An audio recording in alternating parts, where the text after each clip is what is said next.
I work at a hospital where people come in that are pretty compromised in terms of their alignment, whether it's... you like climatic. Right, yep. And I've had a couple of great examples this week of that. One of the things that I notice is that when we're working with somebody that is trying to stop using a substance to change their level of consciousness, drugs, alcohol, whatever, that their tendency to leave our facility and go and start using it again, which I get from the law of attraction, that makes total sense to me, but I'd like to be able to find either a perspective, well, not either, both a perspective for myself and maybe some words or message to them that give them a little more, I don't know, grounding or support as they walk out the door. You have to give them the big picture because they're responding to life experience. It's like the analogy that you've heard so many times from us of the car being released from its braking system and going down the steep hill and someone standing at the bottom of the hill wanting to stop it. That's a really tough intention, to stop something that has that much momentum. And so you are wanting to acknowledge that they've had a movie playing for a long time that is their dominant movie, and everything that they're doing action-wise is in response to that movie that's playing. And until a different movie becomes dominant, then that movie, in other words, if someone approaches you with a gun, are you going to be brave or are you going to be afraid? You're going to be afraid. And you didn't get out ahead of it. In other words, there was enough momentum that went that now that's what you're faced with. And so now you're going to have a knee-jerk response that is appropriate to the momentum that you've got going. And so what we're saying to you and what you must impart to them is this is not a short-term solution, it's a long-term solution. And there's some things that you're going to have to come to know in order for this to be easy for you. And it can eventually be easy for you, but these are the things that you've got to know first. And maybe they're going to be ready to hear it and maybe they're not. In most cases, when someone is up against something traumatic, they are asking in a very strong way for a solution. So they've got that solution momentum going, and their inner being is really aware and really focused. So you have all of their non-physical resources in cahoots with you to help them. You've just got to find a way of introducing them to that help. Because what makes them return to the other is that they can't find the help, they can only find the relief. And the relief in the drugs is not the help, it's short-term relief. And so if you can find a way of conveying that, and for some, it might seem a little far out. For many of them, it won't seem so far out. What I noticed was, this past week in a group, I was trying to talk about the whole notion of alignment, and it did really become so many words, and you could just tell it wasn't going where I wanted it to go. Later... What if you told the story? We told this story for the first time today about what movie are you watching, about Esther actually seeing a movie during her meditation or during her desire for releasing resistance, seeing a movie that she knew was not under the influence of source. So in that 20-minute segment, she knew where that movie was coming from because she understands that concept. And then she knew where that movie was coming from. And then the solution came right away. Now, you all heard that for the first time today, and you got it. Did you get it? They can get that. You want to help them to understand that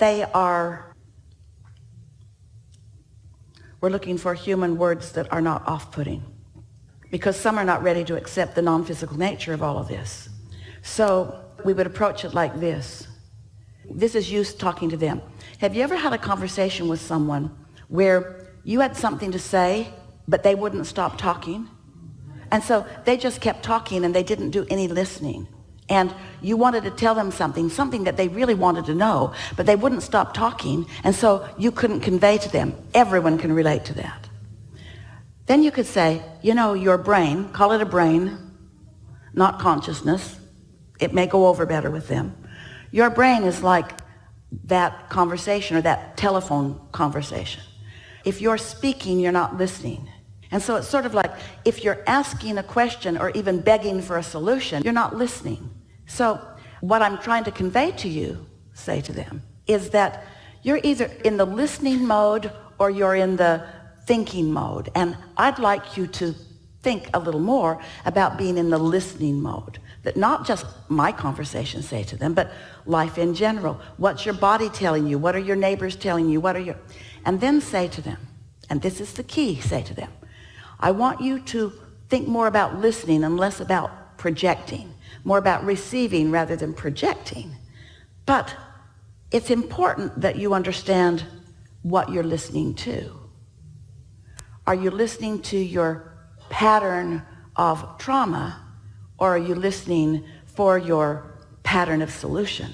Because I know for sure, say to them, and mean it when you say it, I know for sure that there's a solution message and there's a problem message that are both playing at the same time, and you've got to find a way to tune to the other, and I'll show you how. And the reason that you want drugs, and I don't blame you, is because if you haven't figured out how to do that tuning, then you want relief. And you know what, friend? Say to them, I applaud you wanting that relief. And I'd be the last person really to say you shouldn't seek relief. You should. But that's short term. It won't last. And it leads to all kinds of other things. There's so much physiological negative effect of these drugs on your body that is recoverable once the ingesting of it stops. But the ingesting of it has got to stop. So you're between a rock and a hard place, say to them. You've got pain that you're trying to cover up with this, and what you're covering it up with is doing physiological and psychological damage to your body. So we've got to find another solution, and I know what it is, and I'll guide you to it. They're going to understand every word of that. Every word of that.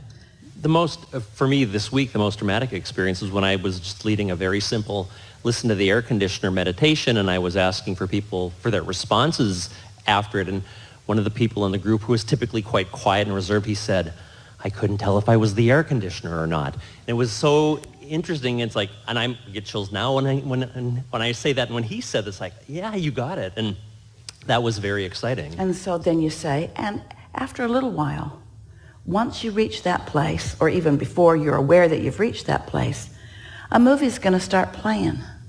And your job's just to listen to the air conditioner and watch the movie, if it happens. Watch the movie, if it happens. Just listen to the air conditioner and then watch the movie, if it happens. And then, after they play that game with you a little bit, then you might say, sometimes when I meditate, a movie plays, and I know that it's under the influence of my worries or my concerns.